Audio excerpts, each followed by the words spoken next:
siempre que este video estará subido al aula virtual para futuras consultas. Esperaremos a que nos dé el pistoletazo y comenzaremos con nuestra grabación.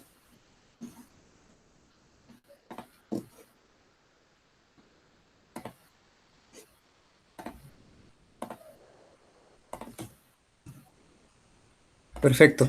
Comenzaremos con la sesión. Ya saben que vamos a hablar de los procesos de descentralización, el componente territorial en nuestra estructura geográfica y política y las implicancias con nuestros indicadores de pobreza, recaudación de impuestos y generación de Producto Bruto Interno, que son variables macroeconómicas que nos ayudan a ver de manera analítica el espacio o el territorio. Esta imagen es bastante interesante, ¿no? Porque en algún momento, mientras desarrollábamos los temas de clase, hablábamos de estos sistemas, el sistema centralizado, el sistema tipo árbol, el sistema equilibrado, y vemos que las conexiones entre nodos hacen que un sistema tenga muchas más relaciones, y mientras más relaciones tenga y más complejas sean estas, hacemos que nuestro sistema sea mucho más resiliente. La resiliencia no es más que una cualidad de los objetos, en este caso es una cualidad física, que ayuda a ver cuán resistentes son a modificaciones externas, a efectos de fuerzas que actúan sobre este elemento. Entonces, mientras uno es más resiliente, menores implicancias va a tener a futuro, porque puede reorganizar su sistema conforme vaya afrontando estos efectos adversos. Comenzaremos con una noticia, y esta noticia es ya de hace unos cuantos meses atrás, pre-pandemia, y el título es el siguiente: Ministerio de Economía y Finanzas, el presupuesto 2020 apuesta por la descentralización del gasto. Tenemos en la imagen a nuestra ministra de Economía, que es María Antonieta Alba, si no me equivoco, y vemos que esta postura comenzaba a tener cabida, ¿no?, dentro de las políticas nacionales. Entendiendo que son los gobiernos regionales y locales los que están en directo contacto con el ciudadano, y también sigue fortaleciendo la apuesta en sectores estratégicos como educación y salud. Es importante ver que los gobiernos locales, ¿no?, desde los más pequeños hasta los más grandes, ¿no?, de superficies mayores, son aquellas estructuras administrativas que están, como bien dice la frase, en contacto directo con las personas, que saben de primera mano cuáles son sus necesidades y que saben cuáles son esas particularidades a las cuales tenemos que afrontar, que tenemos que plantar cara, sean cuestiones de desequilibrios, de poca recaudación a nivel fiscal, entre otras cuestiones. Entonces, la idea es delegar funciones y hacer que estas estructuras puedan aportar al desarrollo de nuestras regiones.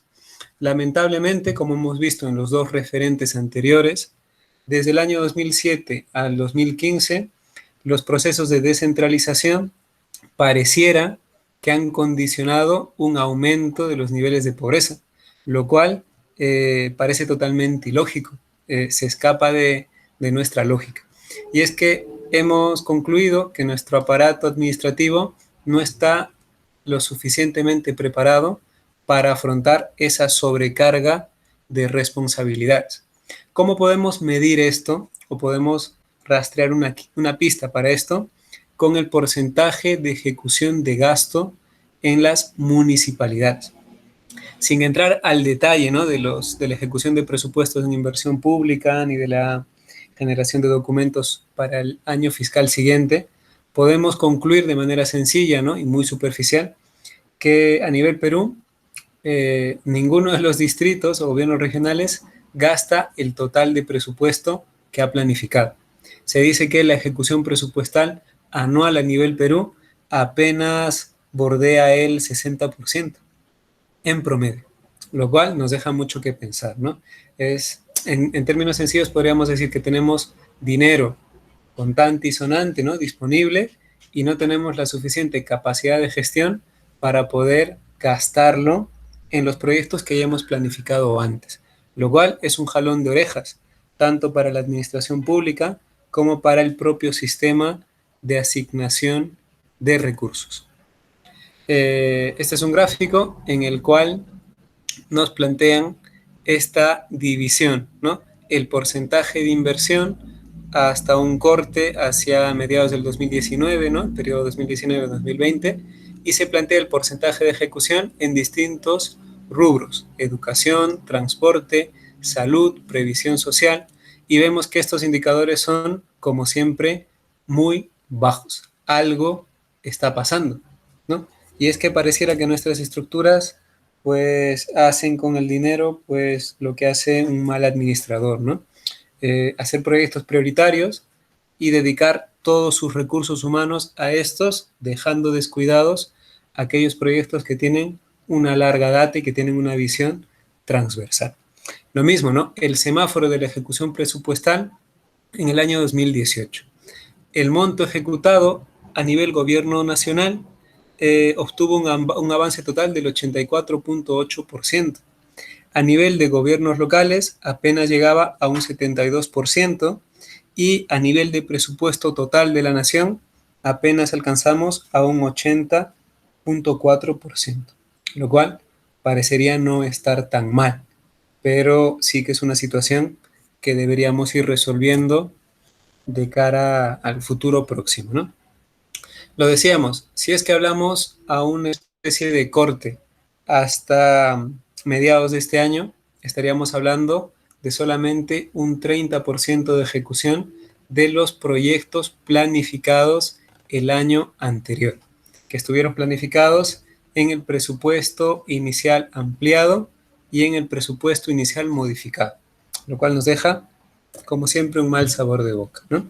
Hacia mediados de este año vemos que la ejecución presupuestal en Ica bordea el 39.1%, en Cusco 34.4% y en Huánuco 34.3% hacia la mitad del año.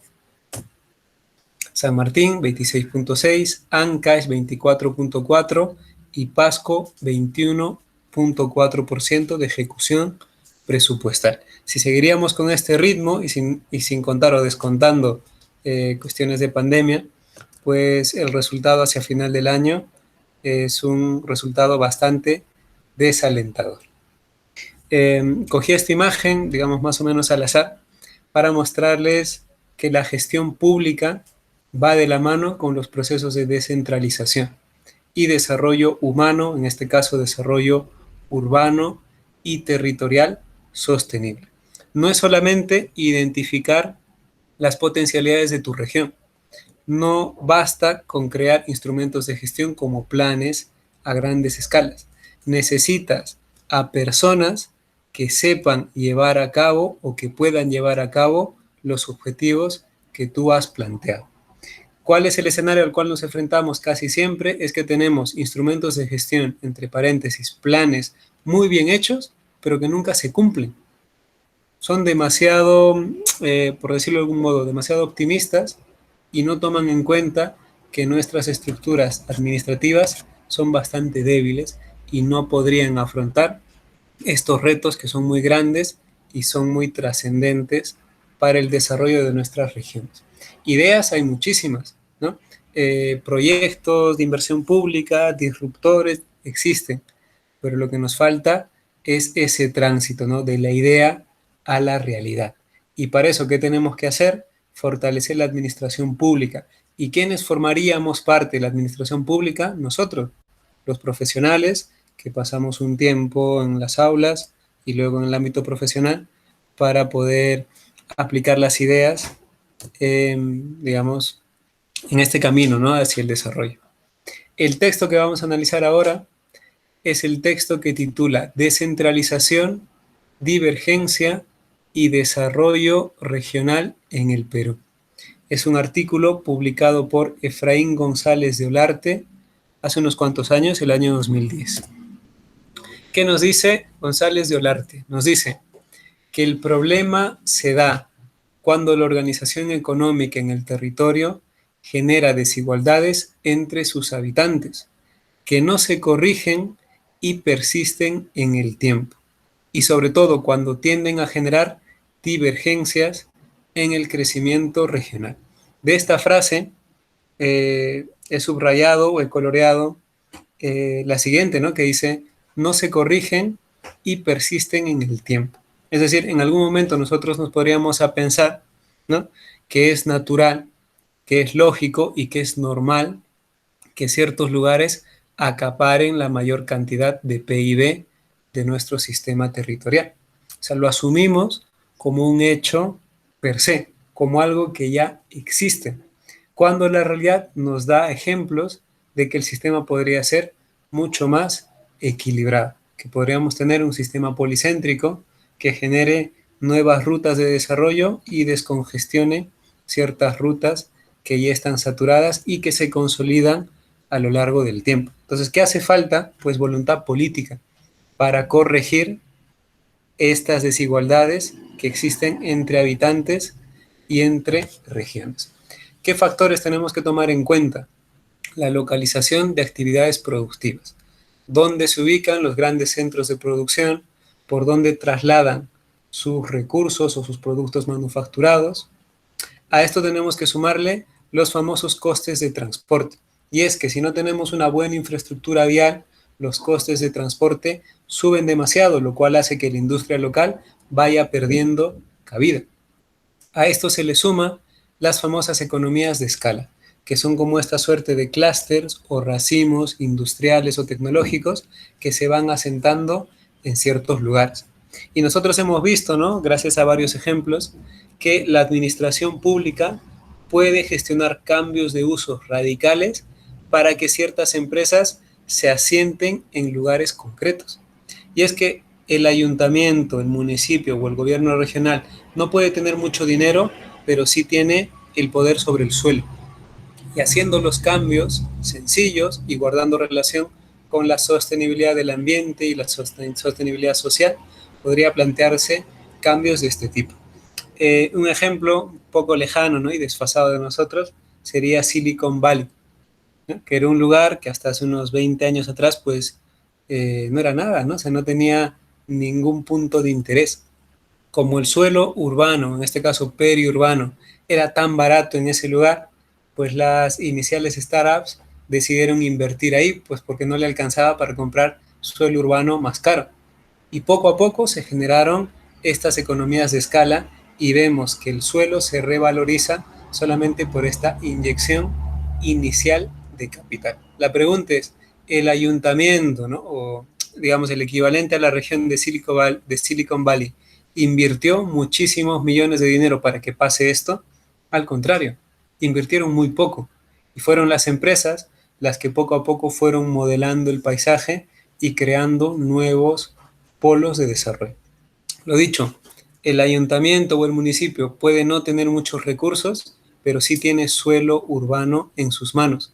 Puede cambiar la compatibilidad de uso de suelos dentro de un plan mucho más grande y mucho más ambicioso y puede generar estos polos de desarrollo. Lo mismo pasó hacia finales de la década de los 80 en la zona norte de Italia, en la Lombardía, donde muchas empresas automotrices, ¿no? De alta gama, por decirlo de algún modo, decidieron colocar sus plantas en este lugar. ¿Por qué? Porque la política territorial de esa región lo permitía. Es decir, le abres las puertas para que poco a poco se inyecte más dinero y genere un desarrollo mucho más descentralizado. Seguimos, tenemos que hablar de las famosas economías de aglomeración, que es un segundo paso, cuando los sistemas económicos se hacen más poderosos y generan un desarrollo que se mueve a sí mismo, ¿no? Arrastra al territorio. Tenemos que pensar en la población económicamente activa, la PEA, que oscila entre las edades de 14 a 65 años y que es la suerte de, digamos, una suerte de recurso humano valioso que nos ayuda a dinamizar un sector en concreto. Y a esto tenemos que sumarle la famosa propiedad del suelo que está en potestad de los ayuntamientos y del Estado, lo cual pone, digamos, el timón en manos de nuestra administración pública y a veces no nos damos cuenta de cuán poderosos son o cuán poderosas son estas atribuciones. Vamos a los gráficos.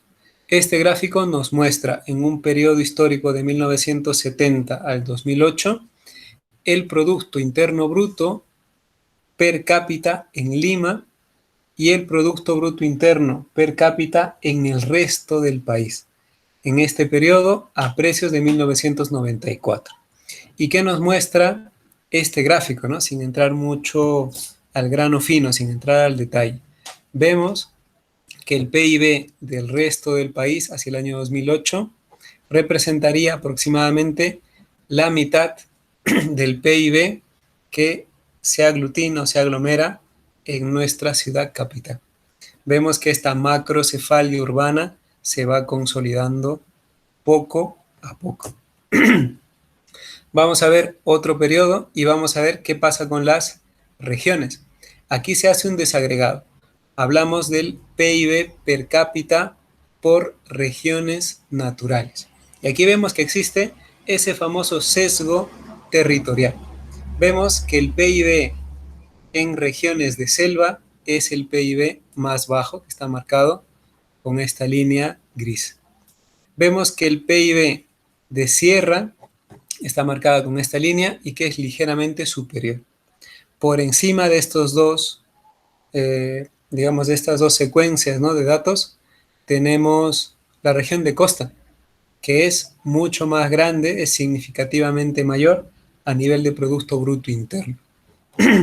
Y finalmente tenemos el PIB de Lima Metropolitana y Callao, que es abismalmente grande, pues supera a todas las regiones geográficas que nosotros hemos estudiado anteriormente. Podríamos pensar lo siguiente, ¿no? ¿Dónde se encuentran las sedes de gobierno?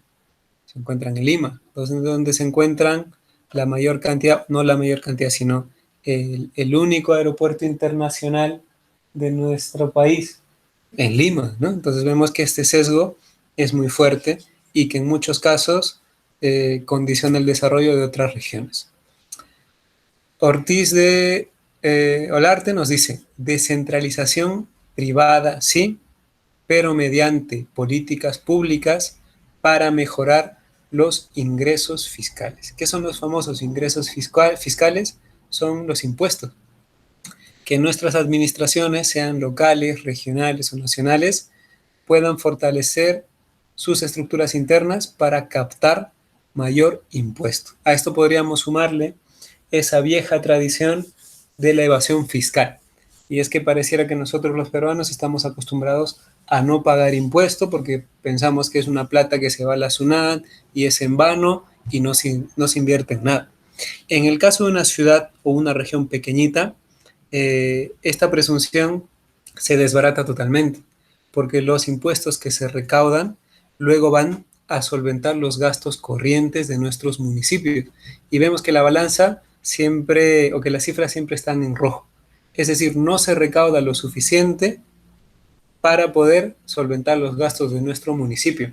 Y se genera ese famoso círculo virtuoso de la reinversión. Es decir, no tengo dinero para pagar a mi municipio. No hago obras por ello. Y si no hago obras, los contribuyentes no pagan impuestos. Y así se completa el círculo. Mientras uno se niega a hacer algo, el otro se niega a retribuir porque no ve un correspondiente en obra o en servicio, lo cual hace que la balanza sea cada vez o esté cada vez más inclinada. Vamos a analizar un último cuadro en el cual se muestra el Producto Interno Bruto hacia el año 2018 por regiones. La unidad es miles de soles. No hace falta estudiar a detalle este gráfico para ver que la ciudad de Lima o la región de Lima tiene el PIB más alto.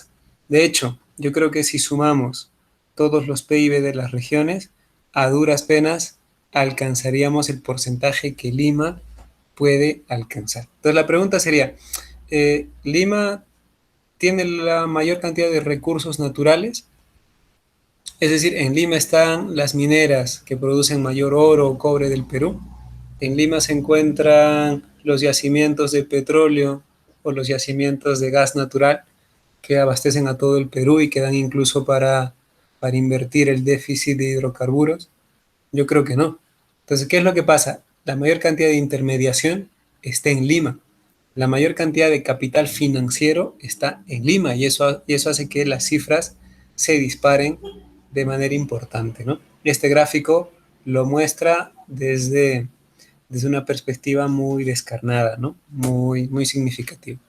Lo dicho, si hacemos una comparación entre Lima, región, ¿no? Lima metropolitana y el resto del Perú, nos damos cuenta que el país recauda un 51.8% y Lima un 48.2%.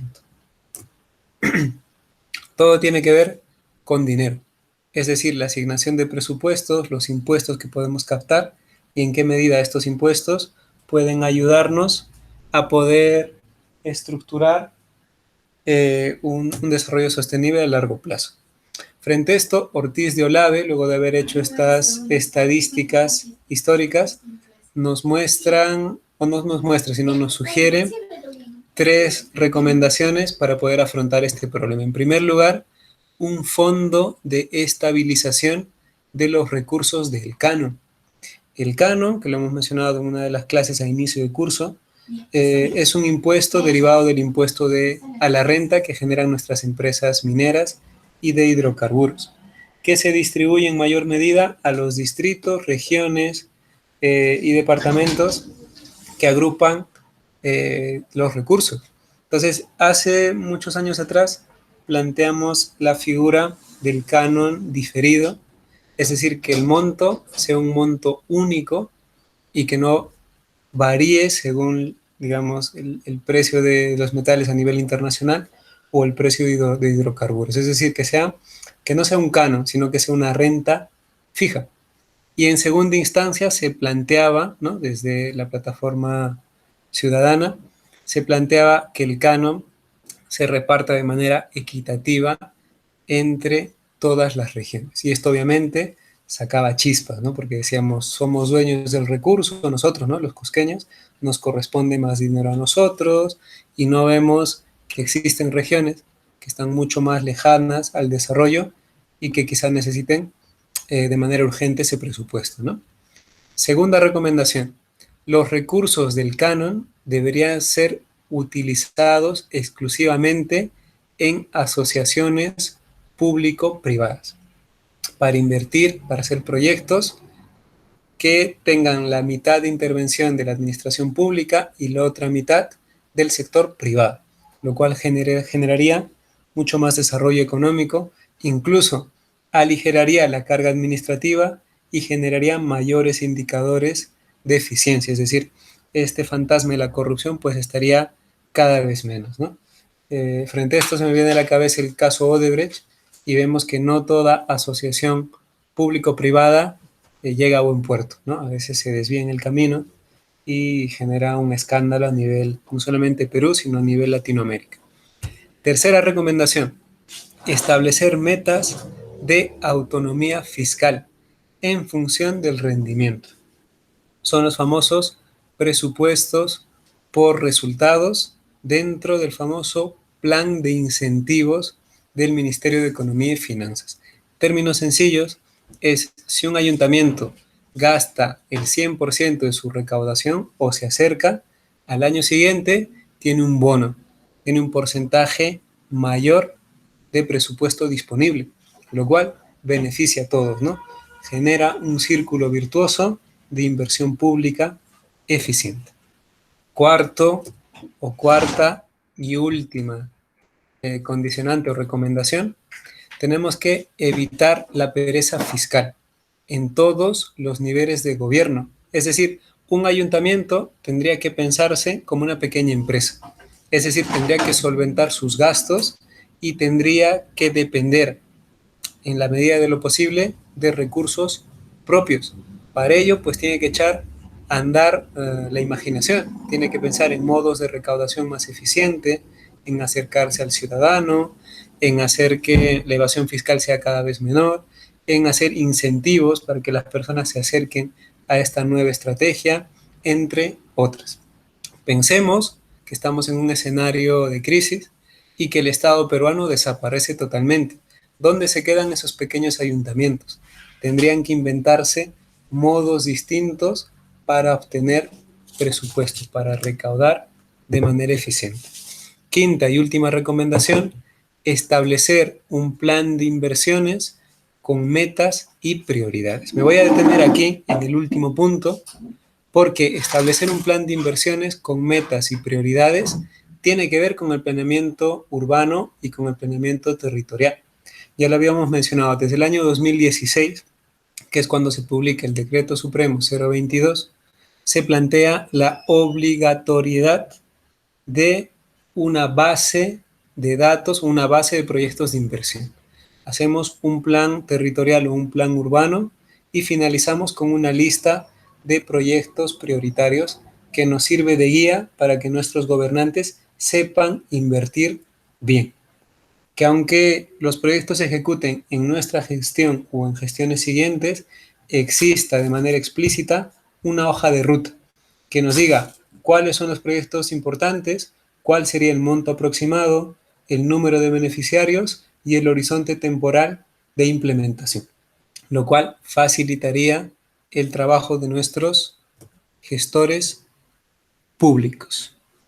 Vamos a dejar esta primera parte, que de hecho estamos apenas a la mitad de la sesión, y es que vamos a aprovechar para explicar hasta este punto qué es lo que vamos a hacer nosotros de aquí hasta final de curso.